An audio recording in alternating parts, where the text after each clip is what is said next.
Come see us in Slovenia in September for the Science and Technology Forum. It's going to be a good time. Shout out to the Tallman Group for being our signature sponsor. And away we go. Our next panel, genetics and breeding. Who's for it? Yay genetics, yay breeding. To lead us on this, the senior consultant and the co-founder of the Sustanza Group, the one and only, make some noise, put your hands together, let's hear it for Juan Gutierrez. And he's in a hoodie. I'm underdressed. No, you always need someone in a hoodie on the panel. We just had a discussion about this. You weren't in the room, but it's great. Awesome. Thanks, Ngayo. Thanks a lot. Yeah, thanks everyone for coming. Thursday afternoon. Let's do this. So we wanted to just get the conversation started on genetics.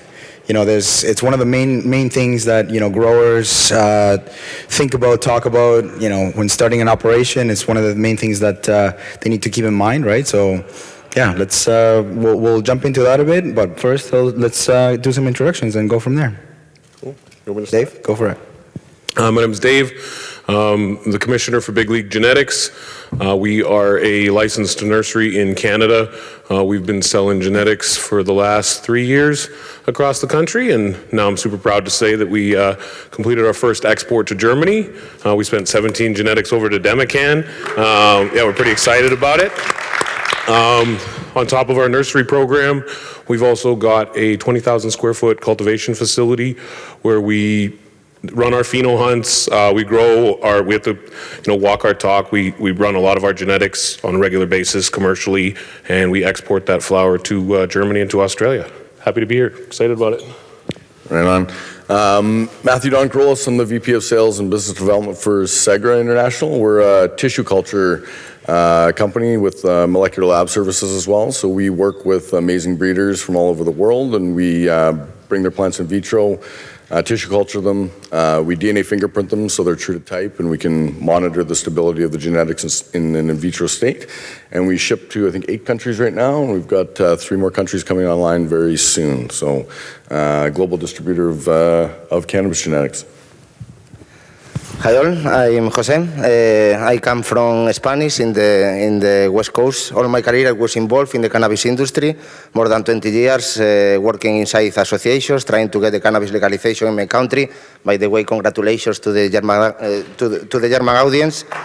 And well, spreading the knowledge about the cannabis, making seeds, micropropagation. During 10 years I was working at Cannabis Seeds, a nutrition company from Holland. And the last 4 years, I have been working with legal THC and CBD producers in the European Union with advanced nutrients and a specific cannabis brand of fertilizer, trying to give a transversal support to my customer to get the maximum potential of the cultivars. Awesome, thank you. And my name is Juan Gutierrez. I'm a consultant now. Been a consultant for 4 years, but I've been growing cannabis professionally in Canada for some time now. Started back in 2013. Managed some big facilities out there. Kept expanding. Our company was bought out by Aurora Cannabis, and then now we're consulting. We're building facilities all over the world, helping growers improve their facilities. So I'm, let's say, a customer from these guys. You know, I go to companies like Segra, like, Big League. We're looking for genetics, So for me, it's more on the client side, let's say. So I guess one of the first things that I wanted to ask you guys, what are you seeing right now that are the most important factors when growers go out and looking for genetics? Is THC still kind of like that main thing? How has it changed now? High THC. Every time, all the time. Like it's an unfortunate reality that's kind of going on in the market right now. But yeah, high THC has always been the driving force of genetics and genetic purchasing questions. When you get asked, oh, you got something over 30%? Yeah, we got something over 30%. But now we're really starting, especially in more like markets like Canada, more data on the genetics is more important, and guys are starting to ask better questions than just, hey, what's the THC potency on this? Now it comes down to yield, bag appeal, terpenes, all super important, yield per plant, how they perform. Yeah, absolutely. I couldn't agree more. I mean, high THC is unfortunately still driving this global market, and it really doesn't make a heck of a lot of sense. I think the liquor board kind of needed a quantifiable number to associate some sort of price matrix on. But like Dave was saying, yield data, flower samples, everything, it's the full kit and caboodle, multiple commercial runs, stability of the genetics, and also mitigating any sort of economic risk. I mean, plant tissue culture is the way to do that, because if you're starting with clean genetics, your plants aren't, infected with any sort of intracellular bacteria contamination, fusarium, pythium, you name it, as kind of your mother plants grow on, and so keeping those fresh is important. Yeah, totally agree with my colleagues. I think the same. The THC is the most demanded requirement in a strain. I think the demand of the market is changing for the terpene profile, but right now the THC is the most demanded thing, no, in the cannabis industry. Yeah, unfortunately, but we do a lot of work in Thailand, for example. We've been building quite a few facilities out there. I've been traveling to Thailand in the past year and a half. I've been there quite a bit, and I see now there that the focus is not so much THC anymore, but let's say terpene profiles and how does the flower look, what is the effect like. You go to dispensaries out there and it's like, okay, what kind of vibe are you looking for example, as opposed to how high do you want to get, whatever. No, what are you doing today, and then we'll help you choose something to go with that, for example, right? So I think little by little, as there's more markets open up, I think there's going to be kind of changes in that, and hopefully, I mean, you can see it also in the West Coast, in the US too, that THC is kind of like starting to be less and less important, but terpene profile, terpene percent, for example, that's, I think, and as a grower, for example, I'm not looking only at the final product, but also, yield, for example, looking at if I'm growing in a greenhouse, for example, okay, well, how does it behave, in a certain cultivation system, or if I'm growing outdoors, for example, is it let's say, for example, adapted to certain environments, things like that. So of course, there's many different things, I guess, but. Yeah, I mean, ultimately, it's quite a shame, and I'm sure Dave would agree with me, but, this race to breed towards high THC is, we're losing and diluting a lot of the amazing traits and characteristics and morphologies of these plants. And, I've smoked cannabis that is 16%, that is a heck of a lot stronger on the efficacy-wise than anything that's 30 plus. And really, people need to kind of go away from this high THC matrix and really look at the full effect, because the reality is that everybody's endocannabinoid system processes and metabolizes cannabis differently, and 16% to one person and 30% to the other could have the same balancing effects. For sure.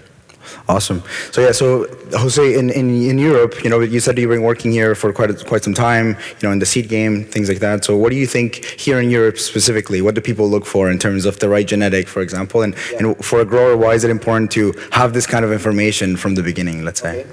About select the right genetic from the start, there are several reasons, starting with we need sell a product with some characteristic that the customer is looking for, and our target in the market is. No, I always say that is a key factor, the genetics, more than other parameters in a big percentage. We can make, for example, a right irrigation strategy, or we can give the right nutrition with advanced nutrients, for example, but we won't reach 30% THC with a genetic of 15% THC. So yeah, make a good choice. I think is crucial for get the success in this business. And about the most demanded strains, I will speak first about the black market, because already exists in Spain, for example. There is a demand of top quality without top quality requirements, non-stabilized seeds in bulk in a lot of cases with a very low price. What are the more demanded? The obvious, no? Fast flowering, easy to grow, with a good yield. Flavors and state in this kind of market usually aren't needed because the price per gram will be the same, sadly. In fact, it's very common that the use of synthetic PGRs to increase the yield, but they are looking the good quality, no, in the flower.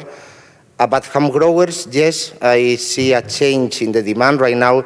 They are looking for the hype of new strains, cup winners, high THC content, specific terpene, or strain good for extractions. Also, the auto-flowering strain, I think, is a piece of the market, no? Because several reasons. No? For example, the quality is better than a few years ago, and also, for example, they can make different harvests during the season, during the summer, and has fresh product in the summer. No?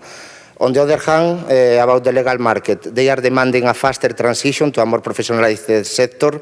They need, like my colleague said before, no, as a fundamental requirement, a clear identification, quality protocols. And talking about characteristics in the genetics, the bigger offer in the market, I think, is between 15 to 25. But, of course, THC is the most demanded. If you have 30, it's better than 25, no, right now. Something that I see in each country I travel, no? For example, I think the market goes in the good direction, looking for a better terpene profile. Like you know, for medical purpose, the THC is not the more important thing in a strain. And the same in recreational. No? In Malta Island, for example, the main goal for producers is get the maximum THC because it's the most demanded weed in the club. No? But there is also demanding strains with a lower amount of THC, with less psychoactive effects, ratios 1:1, or with other compounds like happened with Panacea and THCV or CBG. I think, well, it's other important piece of the market. No? Awesome, thank you. Yeah, thank you. Yeah, absolutely. I couldn't agree more with the drive towards balanced genetics or rare cannabinoids. We've been onboarding a number of kind of unique genetics for APIs and applications like that. High THCV genetics, CBG, CBN. But there's a market for that as well. Yeah. Right on, cool. So we talked about what, let's say what growers want or the consumer wants, but from a cultivation perspective, let's say what some of the things that you want to avoid. There's many ways to get genetics. You can trade clones with somebody, seeds, do your own pheno hunts, things like that. But what are some of the main issues, Matt, that you're seeing that you're trying to avoid when bringing in genetics to facilities? I mean, what we're seeing right now, and this is something that's probably everybody knows about, but hop latent viroid is vectored through seed, and so a lot of the seed packs that people are hunting through, they're bringing in risk into their business, and so we're trying to de-risk that business by working with good pheno hunters and breeders and supporting their outfits and their work with clean plants that are stable. It's just too big of a risk. We've had a number of customers in Canada that decided to go down the rabbit hole of doing a pheno hunt, and 9 months later they call us back and our entire facility is infected with hop latent viroid. It's like, okay, well, we kind of told you that. So our job is to work with amazing breeders and pheno hunters, bring in the genetics there so they don't have to, because the amount of seed out there that's full of contamination is vast. We're actually working with a lot of the breeders now, like JB at Seed Junkie, tissue culturing his breeding stock, as well as Atlas Seed. And so making sure those inbred breeding lines and those crosses are from TC, so that, we can ensure that the breeding moving into the future is on the clean side of things instead of kind of the haphazard mismatch that's been going on for the last 25 years. So some people out there may not know what hop latent viroid is. So can you give a little bit of Yeah, absolutely. I mean, it's a viroid. It's very catchy. It can transfer with tools and scissors, and essentially it infects a plant and duds it out, basically. So, you can see a drastic decrease in your plant's performance overnight, and all of a sudden your 30%er is now 10%, and the flower is basically unusable. It's a serious issue. It's still widespread. It is everywhere, and if you're not testing on a regular basis, with quality testing labs, ones that actually will validate their positive or negative HLVD tests, you're kind of fishing in the dark. It's going to be out there for a long while, and the work that we're doing is to help eradicate that and educate people, and then just support amazing breeders and pheno hunters like Dave here. Awesome. Yeah, you got to be careful. Anytime you're doing a pheno hunt, anytime you're working with new plants, you really want to be careful to make sure that you are checking, rechecking, checking again. Hop latent viroid, the only thing I disagree with Matt said was that it can kind of happen overnight. You're actually going to go 8 weeks and you're going to get to the end and then you're going to know that you've got it. And it's going to be a sad day in your room. So yeah, it's something you really got to be careful for, and always be careful when you're taking in new genetics and making sure that you're getting them from a clean source. Absolutely, and we see a lot of it, in places like, for example, Thailand, for example, where, a lot of genetics are coming in, and a lot of people there are maybe not so experienced seeing the kind of symptoms, for example, and, more and more facilities that we're able to visit, and it's like, have you heard of hop latent viroid? And they're like, oh, no, that's only in North America, things like that. It's like, no, it's in your grow, I'm seeing it right now, so test it, And exactly. I mean, it's so perplexing to me why new countries coming online, like Australia and New Zealand and even Germany with the rec market, their mandate is to import seed, and it's really kind of kneecapping yourself because you're importing a bunch of potential problems. It's a heck of a lot of work because pheno hunting, as Dave knows, is a very long process, and you may not find any winners. Yeah. So it's a random number generator essentially to find a winner. So. For sure, yeah. So we keep saying this pheno hunting. Well, maybe some people don't know what it actually is. Maybe Dave, Yeah, please. Sure, absolutely. We pop seeds, and we, a pheno hunt is a hunt that we, conduct in our rooms. We'll take a room out and we'll prop. Our rooms will hold about 300 plants, and so that's a comfortable number to pheno hunt in. We'll run out a genetic that we've never seen before. We pop a lot of seeds. We take clones of all of those and take those through flower. Some don't make it. Some are males, like depending if you're hunting regs or if you're regular seeds or feminized seeds, you're going to deal with some males. You're going to deal with some weirdness. Sometimes you'll have intersex properties that'll show up, and so those immediately get turfed. Anything kind of small and runty is, you get that out of there, and then you end up with your final population. We'll flower that out first time and get just our initial thoughts. Okay, what do we like? What don't we like before we see any lab results? If we like the way it grew, the way that the structure was, the yield looked good, the flower looked good, we'll take it for another run. We'll run a smaller population of it. We'll do maybe 12 or 15 plants, run those out, take a look at those. Hey, do we still like it? Is this commercially viable? And then we'll start to ramp up the size of the ones that we call our winners. And then, lab results are obviously then into factor. What are the terpenes like? Is this unique? Is it a lot like, Tangy's been like such a prominent terpene that, you get a lot of that. And so it's just like, is this filling a hole in do we have something that we like this? And is it better than what we've already got? And then if those answers are yes, then, we'll move on to commercialize a genetic. Just a question for you, Dave. How many absolute true winners have you had that you've had to toss aside because of this high THC matrix? Papaya Punch, rest in peace. Unfortunately, Papaya Punch it was on the back of my business card for like a year and a half. It was a fantastic plant. It was a beautiful plant. Makes phenomenal hash rosin, just really good. But just as far as like, does anybody want a 19%er? It smells great. But yeah, it's unfortunately, some don't make the cut. It's unruly beast when you're dealing with a lot of plants. Fortunately, our facilities have now kind of gotten a little bit bigger. We used to be pretty small, and doing pheno hunts was a lot tougher. But we're, as the company grows, it's getting a little bit easier. But that is a real factor. Yeah. For sure. Yeah. Right on. So yeah, we'll just do one last quick question before we open it up to for questions from the audience, let's say. And just quickly here, you guys both, let's say Big League and Segra provide genetics, all over the world. You do pheno hunting, but where does actually genetics come from? Like what kind of partnerships you guys are working with in terms of breeders and things like that? So Yeah, absolutely. I mean, our model is such that, we know the breeders are out there, they love doing the work, and we love working with them and helping them monetize their genetics. So we get their platinum breeder selection cuts, and we bring them into in vitro, and we multiply them, and we create identical twins. And so we can stabilize those in an in vitro state. So we work with Sea Junkie, Compound, Parker Sullivan, Grounded Genetics, the holding company, a number of different breeders. And we've got some new partners coming online, Flavor House with Drip Genetics. They've got some amazing new cuts coming out. And some other future ones maybe coming soon, right, Dave? Maybe.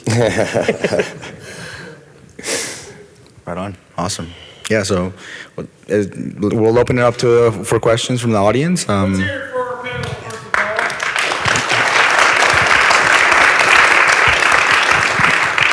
Alex Revich had his hand up first, and then we'll get over to you, and then, so we'll go this way, we'll do the triangle. And if you're in the back and you have a question, just walk up to one of the microphones and we'll let you know. I'm not climbing up all these damn stairs again. Here we go. Hey guys, awesome panel. I know most of you, but I wanted to ask this question. First of all, I love 19% stuff. I like flavor over potency any day, and it sucks. So yes. I got a fire punch cut for you, man. Just a quick question that I want you guys to touch on, and then I'll pass it off. The tissue culture is so important, and no one's really talking about that. Can you talk about why people aren't talking more about tissue culture? And then can AI or technology be utilized in making cool genetics in the future? That's all. Yeah, so I mean, tissue culture on a big ag scale, everybody derives all of their feedstock for strawberries and tomatoes and all that kind of stuff from tissue culture. And so it's starting to evolve into the cannabis space, and it's becoming more relevant just because of the economic risk of not having it. So, you can't keep intracellular bacteria contamination or fusarium out of your mother stock plants. We refresh them every 3 months to ensure that the plants that you're putting into your system are control. When you don't have plant tissue culture with the skill set that our team has, with the DNA fingerprinting and the full pathogen panel assays and testing that we do, it is an economic risk that is a variable. And so, in this industry, having one crop failure, is challenging. If you have 3 in a row because you didn't realize that your plants were infected, that could be the silver bullet for your business. And so, really, it's insulating your economic bottom line, and the economic cost versus the economic risk is not even an equation you want to do the math on. But yeah. Yeah. Lately, we've been recommending a lot more to our clients, not only to have their mother stock, for example, but, the backup mothers, for example, right? And before that, then have some kind of tissue culture bank, let's say either within their facility or work with a company or a service that will provide that, ability to keep genetics in tissue culture in vitro. Yeah, I mean, a lot of the kind of information we're passing to our customers that have had some struggles is really just omitting the mother room altogether and just getting full provision plants directly from us. They can turn that mother room into a profit center instead of an economic dumpster fire, and be able to maintain homogeny amongst their kind of bottom line. No, I'll continue on that because he had asked about the AI, and we're actually doing a little bit of that.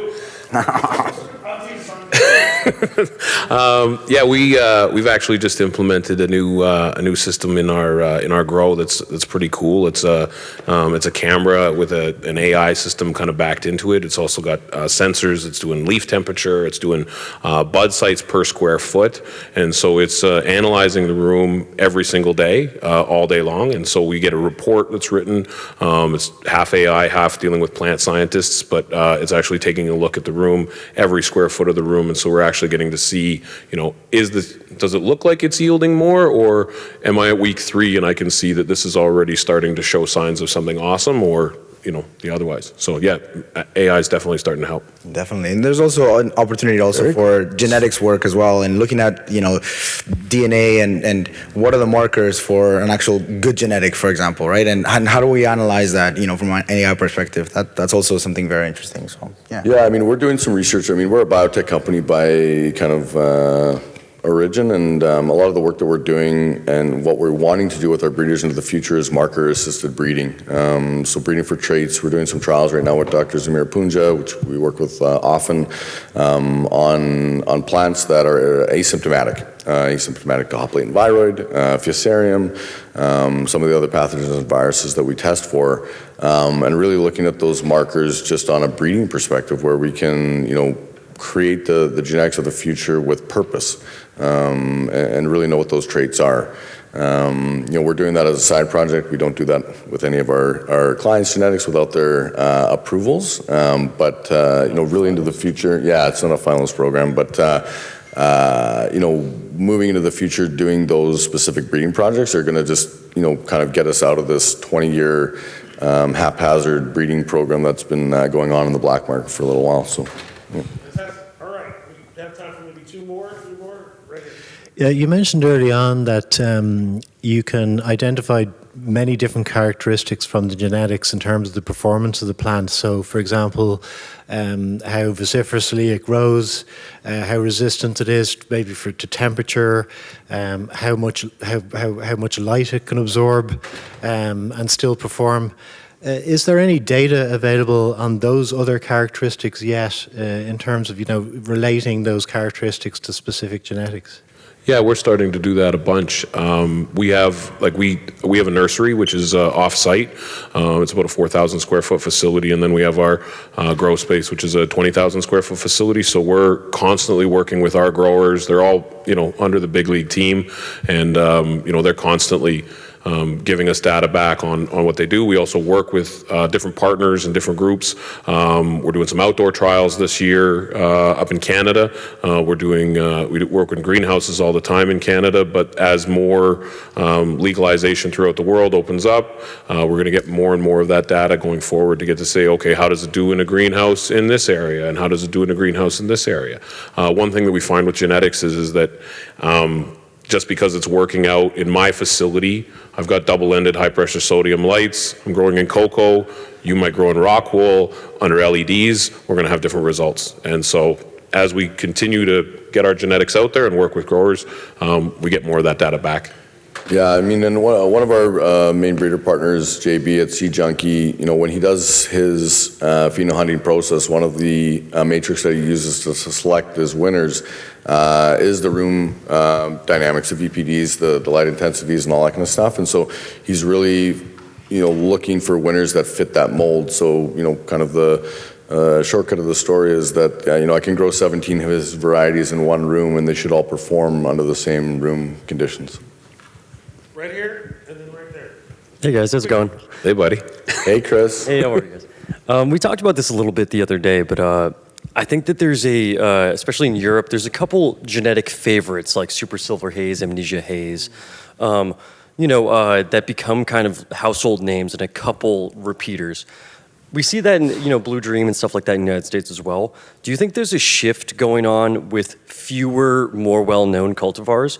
Or do you think in Europe especially, there's going to be the same effect as the United States, is that we need a lot of new flavors all the time? What do you guys think about product diversity in that sense?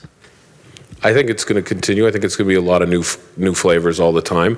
I think that there's definitely going to be, the tried and trues, your Blue Dreams and your Amnesia Hazes, and there'll be, a good Tangy and things like that. But I think that everybody, at least my cannabis collection is pretty assorted. Like I've got 20 or 30 different things jars that we're checking out all the time. I don't think anybody really wants just a one thing. It's always nice when you can find a strain that you can smoke every day, but you still like to go exploring.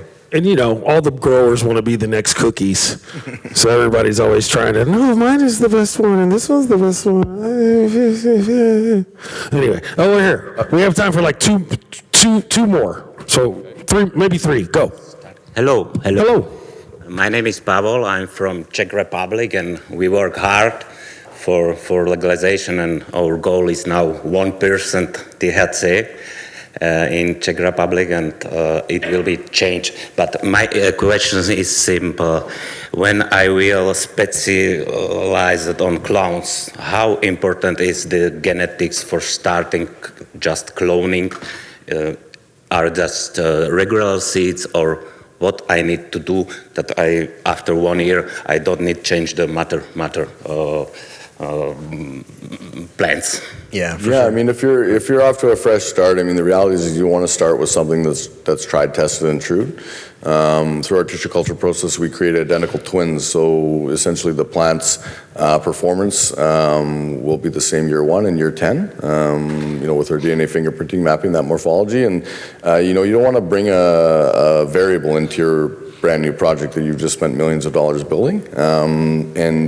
With our support, I mean, I've got 26 years of experience. Matt Rogier, agronomist, has 26 years of experience. So when you buy plants from us, you don't just buy plants. You get our entire support structure, to assist in the growth and development of your business. And I've been doing this for a very long time, and making the weed world go around is, same with Dave. And, we help our customers out there. I see many of our customers out in the audience right now, and, without their success, we're not successful. So, when you buy plants from us, you're not just buying plants from us, you're buying our millions of dollars worth of mistakes that we've made over the last, 2 decades. Yeah. Jose, I have a question for Jose. I was recently in the Spanish market, and in the clubs there was bottom shelf, Spanish origin, middle shelf, better Spanish origin, and then top shelf was California. And so my question is there really that much difference between the bottom shelf capabilities in Spain versus the top shelf in California? And then for the broader panel, is there a narrowing of the gap between the skill sets of the really, really good breeders and good cultivators? Is it starting to even out internationally, or is there still pockets of really good growers in one area and lesser, skilled growers in others? Thank you. Yes, about the first question, I think the US genetics usually has, by the origin, no more THC than the original strains that we have in Europe in the last years. But I think it's more the way of work. No, my colleagues here, I think, are making a very good job. And in Europe, I think some seeds companies must change the way of do the things. No.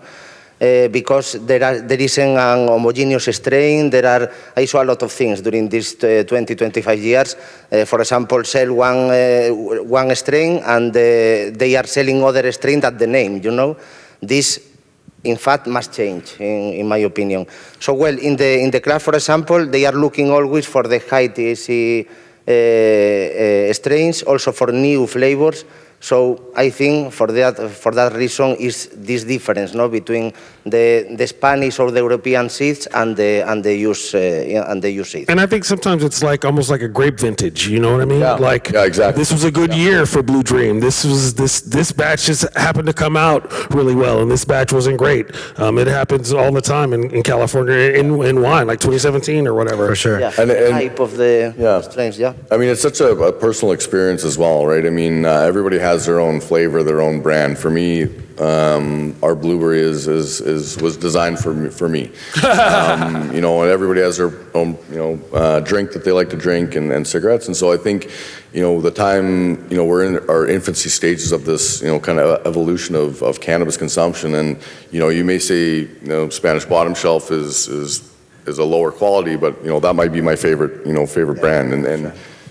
And that shelf continues to go up, as better access to better genetics. Like Canada, when it first started, I think Aurora started with 250 seeds. And so that's not a lot of selection to get to pick from. And so as more genetics become available, as more information becomes available, as people get better at this, you got more experts out there that have done this before.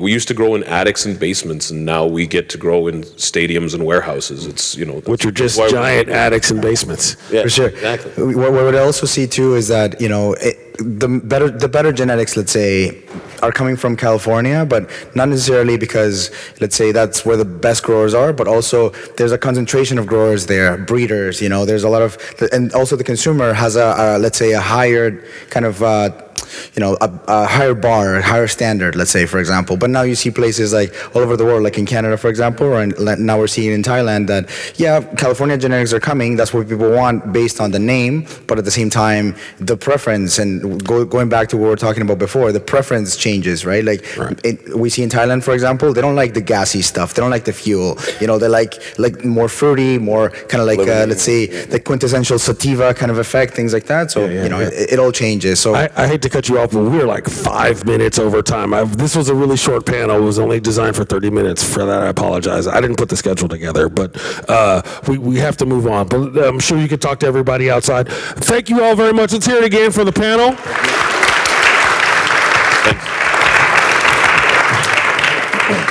Get your pictures in. This is the International Cannabis Business Conference Berlin 2024. Shout out to our title sponsor, Tallman Group.